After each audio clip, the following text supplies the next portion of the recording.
yang diturunkan Allah, Taurat, Injil, dan Zabur, maka kita harus percaya bahwa itu diturunkan Allah. Harus percaya. Itu bersumber dari Allah.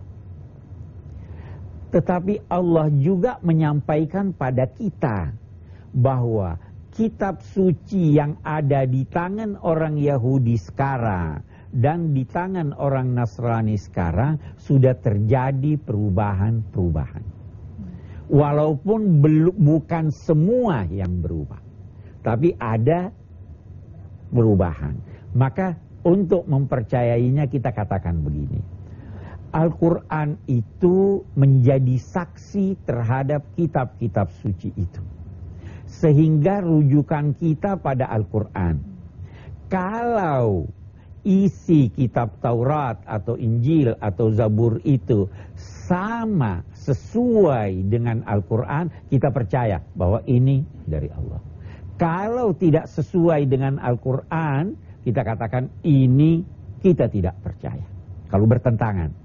Kalau dia sesuai dengan akal, ini masuk di akal, tetapi tidak diterangkan oleh Al-Quran, mau percaya boleh, tidak percaya tidak apa-apa. Ya kan? Sebab kalau sudah ukuran akal, boleh jadi menurut akal saya oke, menurut akal yang lain tidak. Kita tidak wajib mempercayainya, tetapi kita wajib menolaknya kalau bertentangan dengan Al-Quran. Saya kira begitu ya. Baik. Pertanyaan berikutnya Ibu, bagaimana kita menyikapi kisah Israiliyat yang banyak ditemukan dalam kitab-kitab tafsir dan hadis, sementara mereka dikenal suka menyebarkan berita bohong? Mohon penjelasannya. Terima kasih. Bu. Bagaimana Ibu menyikapi berita dari seorang pembohong? Nah, begitulah. Ada ulama berkata, udah dia pembohong, nggak usah diteliti, tolak aja semuanya. Ada yang begitu terhadap Israiliyat ya. Tetapi bisa jadi enggak sekali-sekali pembohong itu berkata benar? Bisa. Kalau menganut faham ini, dia katakan kita teliti. Kita teliti beritanya bagaimana, siapa orangnya, ini segala. Nah itu nanti, itu tugas dari ulama-ulama di bidang ilmu hadis.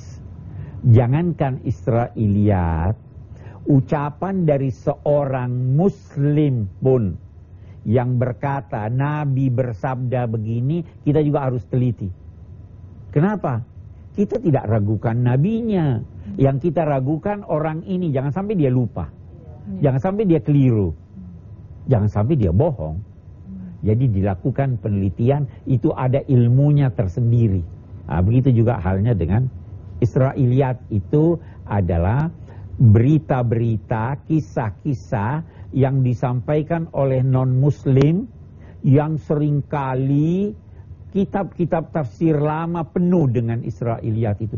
Kisah-kisah banyak diantaranya yang tidak masuk di akal.